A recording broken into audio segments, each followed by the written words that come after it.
नवरात्रोत्सवात विविध धार्मिक परंपरांना विशेष महत्त्व असते। त्यातीलच एक ऐतिहासिक परंपरा म्हणजे महालक्ष्मी देवीने आपल्या मोठ्या बहिणी त्रंबोली टेंबलाई देवीला भेट देण्याची ही परंपरा यंदाही नाशिकमध्ये मोठ्या श्रद्धेने पाळली गेली। आख्यायिकेनुसार प्राचीन काळी कोल्हासूर नावाचा राक्षसाचा वध टेंबलाई देवीने केला होता। विजय मिळाल्यानंतर महालक्ष्मी देवीने उत्सव साजरा केला, परंतु टेंबलाई देवीला आमंत्रण द्यायचे विसरली। त्यामुळे रुसून टेंबलाई देवी डोंगरावर गेली। त्यानंतर महालक्ष्मी देवी दरवर्षी आपल्या बहिणीचा रुसवा काढण्यासाठी तिच्या दर्शनाला जाते। त्याच स्मरणार्थ नवरात्रीच्या 5व्या माळेला ही परंपरा आजही अखंड सुरू आहे। गेल्या 11 वर्षांपासून हा सोहळा रंगत असून या वर्षीही महालक्ष्मी देवीचे प्रतिनिधी म्हणून मनोहर बागुल कुटुंबियांनी 125 वर्ष जुन्या श्री टेंबलाई माता मंदिरात भेट दिली आहे। पालखीत बसून ढोल ताशांच्या गजरात महालक्ष्मी देवी मंदिरात आणण्यात आली। पोहळा कापून भक्तिमय वातावरणात देवीची आरती करत धार्मिक विधी संपन्न झाली। तसेच उपस्थित सर्व भाविकांचा व पाहुण्यांचा मंदिर व्यवस्थापन समितीतर्फे सत्कार करण्यात आला।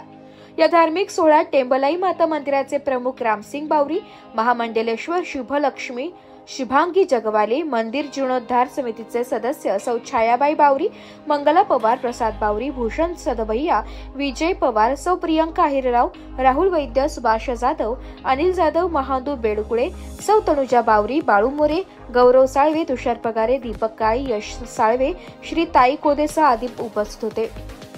तसेच शेकडो भाविकांनी मंदिर परिसरात हजेरी लावून नवरात्रोत्सवाची परंपरा अधिक उज्ज्वल केली।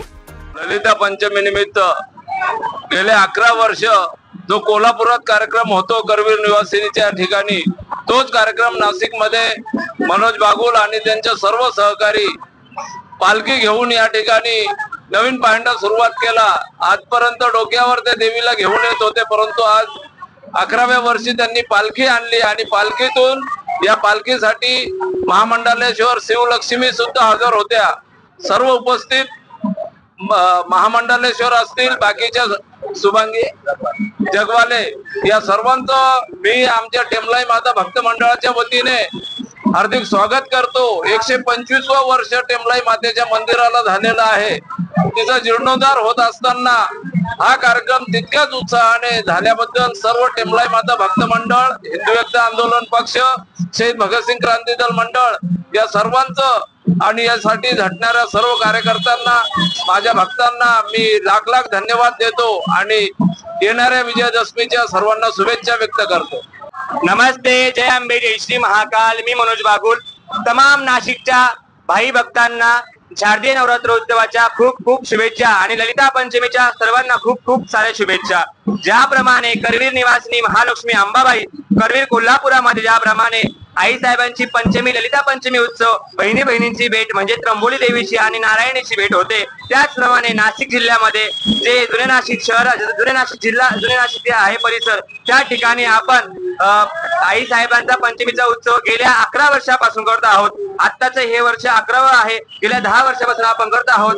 तर आई साहेबांचं ज्या भक्तांना, ज्या भाविक भक्तांना करवीर कोल्हापुरामध्ये जाऊ शकत नाही, हा उत्सव तिकडे जाऊन पाहू शकत नाही, ते शक्य होत नाही, त्यामुळे आपण गेल्या 11 वर्षात तोच उत्सव त्याच जल्लोषात त्याच आनंदात आपण या ठिकाणी करत आहोत आणि तो उत्सव, तो आनंद, तो आपण रामसिंगजी बावरी यांच्या सानिध्यामध्ये आपण करत आहोत। आणि मी माझ्या निवासस्थानातून गरिबाची रेणुका दरबारातून श्री महालक्ष्मीची अंबाबाईची पालखी माझ्या गुरु महाराजांच्या सानिध्यातून मी काढत आहे। गेले 11 वर्ष झालेले आहे। जय अंबे, जय श्री महाकाल। नमस्कार, जय श्री महाकाल, राधे राधे।